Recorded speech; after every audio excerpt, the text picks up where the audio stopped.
14 werewolves banging a fox bottom. Oh, whoa, what's this? Notices your bulge. Sea salt on E6. Ooh woo. And that's the intro. Yay. I know the background's different, okay? It's because of this one guy on Discord being like, I look like a ghost, okay? I don't look like a ghost. Here's the proof, okay? Fuck you. Alright, so now we're actually going to be getting into the video where I discuss how I basically discovered the furry fandom. So the first time I ever actually remembered what a furry was is because of a Jacksepticeye video that was uploaded about actually like 7 years if I upload this video in time. But I only ever watched that video since like around this time of 2015. And I remembered him basically saying something like, if you're part of the furry fandom, it's cool and all, but if you're part of like the sexual aspect, then it's a little weird. Here's the clip if I could actually edit this. I know I will, but just in case I don't, you know, that's what he said. I don't mind if people like the stories in furry comics or whatever, but if you find sexual attraction towards them, then that's just a little weird. So either before or during March 8th, 2016, I know a very specific date, but like around that time, I actually discovered YIF and E621, the site, on just by myself without even any context of what a furry still was at the time. And just only left it there just for, you know, quick flex. A quick fix is what I meant to say, but I just said quick flip or something like that. Why that specific date? Well, I just want to say that like I had like a very euphoric feeling whenever I noticed this one picture of Crunch Bandicoot. Since it's on E6 and I specifically say that it's EF, you could probably know what type of picture I'm referring to. Like, I wish I could like tell you more details, even though it's a little bit personal, but if I ever wanted to show you more details, then just know that like I can't because my old phone, it didn't work after I hit my phone at the wall and I didn't save anything. So after that, like almost every single detail about that specific instance is just gone. All I remember is just that, hey, this happened on this very specific date. But actually knowing what a furry was only ever started since at the middle of 2017, basically when I got the transition period by getting this new phone. I discovered I was just watching Minecraft videos. Remember, I was like 14 still at the time. My birthday hasn't even passed. And I found a YouTuber called Sunday and Craner, specifically Craner in this story. But by the way, this actually does refer to being a furry later. I know it doesn't really seem that way right now, but it is. Craner had a YouTube drama with a certain channel called Top 10 Videos or something like that. Well, it's showing that like this channel actually was like really bad for both Craner and his friend, because like the Top 10 channel at the time basically spread out lies just for views. And yeah, like very scummy things at the time. And by showing that, he actually like ended up like referencing another person, which does refer to furries, okay? And that person ended up like showing like more than just, oh, he does fake facts. He actually is like a bad person in general. That person, which you might actually know about, is actually a YouTuber called cscoop. I don't know. Here's the name. You know, I don't know how to actually pronounce it, but it's cscooper or something like that. And at the time, he had like a furry avatar and was mostly playing Minecraft as well, but it was mostly like Skyblocks oriented rather than like actual like let's play or funny kind of moments, although funny moments never actually happened in Minecraft at the time. It was only like very recently. And I ended up watching his videos, and the one specific video that I watched was his like Q&A video, where like obviously like since he was the furry at the time, or at least presented as one, and the title of the video was like a furry does a Q&A, and the thumbnail even had like one image of a furry being very seductive. I'll say the video itself was just like any other normal Q&A, but just with, you know, his personality showing within it. And to this day, I still believe that specific video specifically was the entire reason why I even got involved in the furry fandom, despite him not even mentioning that in the video. You want to know why? Well, The following day, I ended up getting like a recommended video. I actually ended up getting recommended someone named Fjord Frost, and the video in question was called "Children Keep Bullying My Furry Channel." This is usually where I put like the video in question and just like, you know, show you a clip of the video like I did with Jacksepticeye like a couple of minutes ago.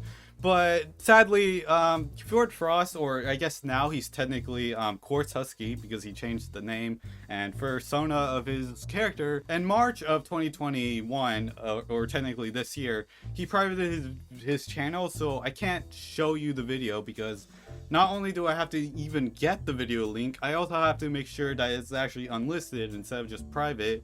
And since I just told you that he privated his video, that's not going to be the case, so I can't show you. I really wish I could because it was very interesting. It was like probably like the best video on YouTube, honestly. And me saying that is almost an understatement. But the only thing I could really say is just me describing his channel. So I'll just say that like his channel was basically just very like satirical, informative in a way. It's very satirical when it comes to like anything that's like collaborations with other furries that I ended up watching as well, and it's also informative because he also did like very like infamous things within the fandom, like saying like talking about like kids within the fandom, or just talking about like, you know, science between the channel. And very recently, before he privated the videos, was when he actually did like, you know, statistics about the furry fandom, and I found that genuinely good, but just it's kind of disappointing knowing that like I can't show you any of this because like you just had to be there to see it. In essence, Fjord Frost was basically my gateway drug to the furry fandom. So quickly afterwards, I ended up like subscribing to like a bunch of other furry YouTubers like Majira Strawberry, Dojo Dingo, Nas Hyena, Ace of Hearts Fox, Kiwi Fox, and also Deloda.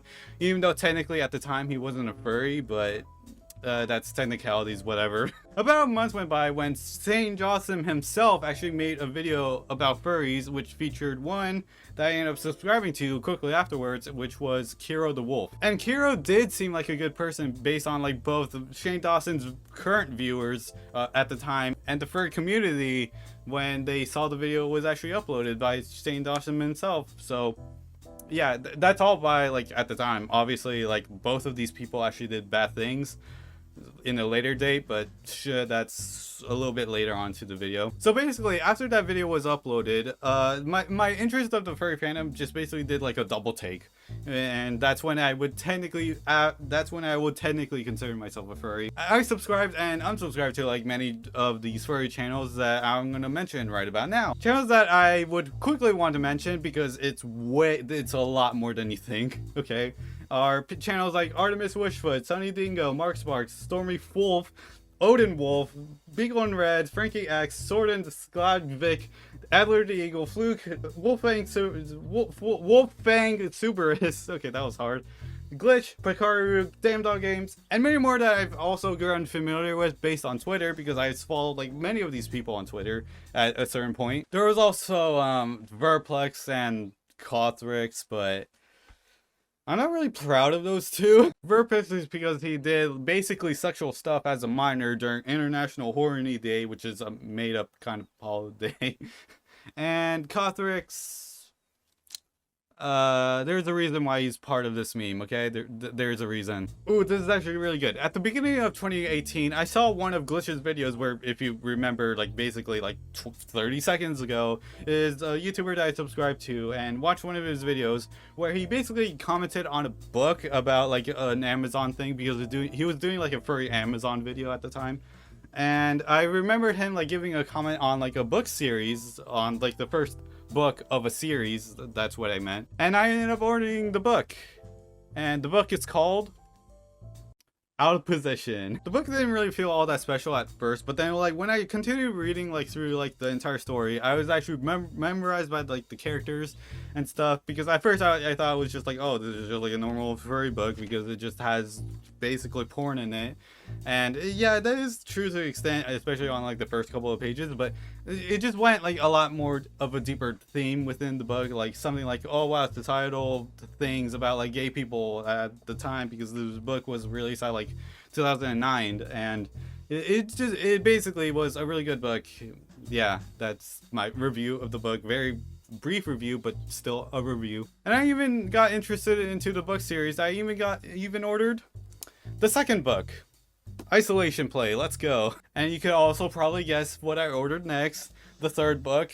I ordered this like a year later after those two books because I don't fucking know. And again, you could guess, I ordered the fourth book as well, Uncovered. This one I actually like ordered like 2 months after the third book. So, and also like when I ordered the first book, I ended up reading it for like a month and then ordered the second book after I finished it. So I guess between the second and third book, I just became a slow reader, I guess. And you could guess what book I got next, the fifth book in the series, Over Time. Actually, I ended up ordering this book like a month after I finished reading that book, so I guess I'm not a slow reader. And you could probably guess what I got the next book.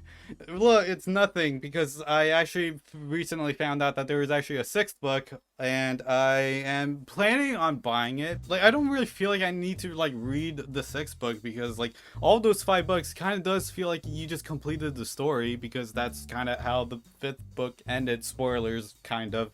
Not really. I didn't told you the plot, but I kind of spoiled it for you. Oh yeah, I remember this section of the video was supposed to be me talking about like things that I was supposed to do within like 2018, not, you know, when I recently discovered the sixth book.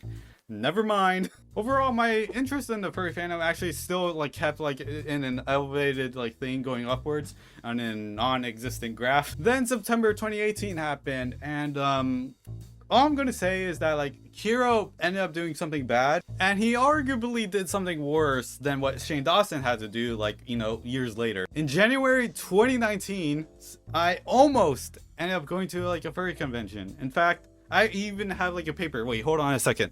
So here's the paper, actually, if I could actually get this into focus, where you can see I almost went to FurCon, basically furry convention. Obviously, like it was a pretty smart name, honestly. I'll give it that. And the reason why I ended up didn't go is because my dad and I forgot that like we had to actually sign a notary in order to do this. And in fact, this actually sounds very familiar because I actually did this video. I actually ended up doing this like 2 years ago when like a month after like this was supposed to happen. And in fact, I'm just gonna show you a clip right now, okay?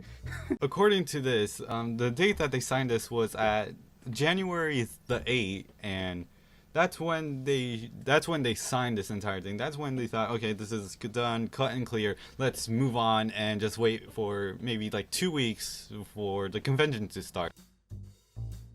God, I looked so skinny at the time. Oh my god. And I look like a baby face as well. Now, not so much. Aside from that, my interest of the furry fandom actually like kind of reached its peak and kind of stagnated. And almost exactly a year ago, when I turned 18, I ended up just like unfollowing and unsubscribing to a bunch of furries because multitude of reasons. At the time, I didn't make it a big deal because I was just like, okay, then this is just another chapter in my life. I will just continue on with my way. One of the reasons why I ended up doing it was because I just didn't feel like I was just like really part of the fandom anymore, and because I wasn't really enthusiastic about it. And another reason was because I just didn't really want like the label of just me being called furry just existing, because I just wanted to like do other things.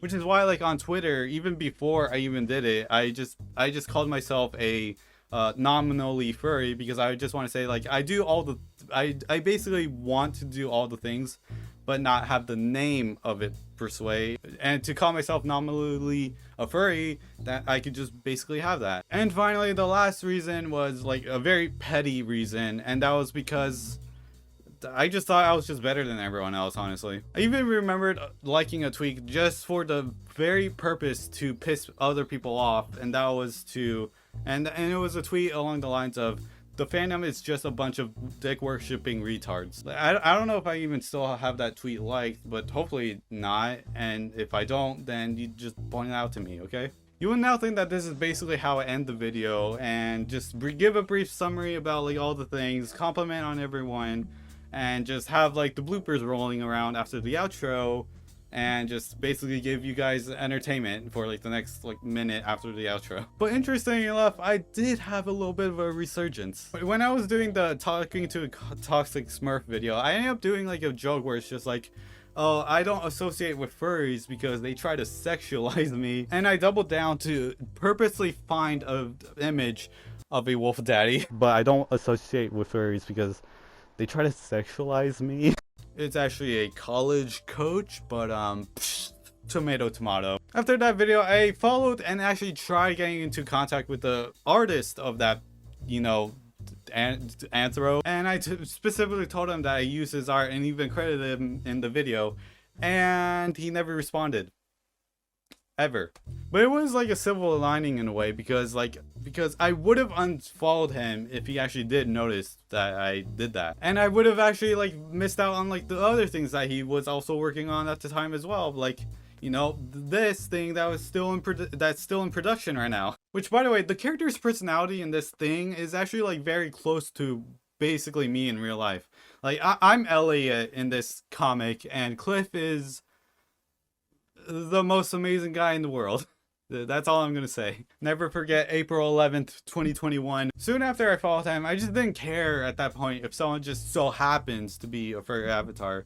But I didn't go back to like the previous furries just to follow them back, because I was like, okay, I'm not really interested in the fandom per se in terms of like socially. I'm not interested in like the social aspect of the fandom, but more like the artistic part of the fandom. And also, like, I'm not very like into the furry fandom as much anymore, but I'm still like kind of interested, you know, like, you know, the characters, the stories, the GIF. I even have like an E621 account named Hispan Wolf, but I don't know if I could even show you like some of the things I liked, but if so, here are some that I can only show on YouTube. And that's it for this video, I guess. I mean, I don't know, like compared to like my last video, I don't think there's like something that I could like put into my wrapping thoughts and just be like, hey, am I a furry or am I not? I just generally just feel like I don't know. But yeah, I do kind of identify as a furry nominally. Like, I don't legitly identify as one. But just know that like in name, yes. In action, kind of not really. That's all I'm gonna say. Until next time, and who knows, maybe like 5 years from now, I'll probably again identify as a furry for whatever reason. Maybe that'll happen. If not, then this is my story now. Okay? Bye.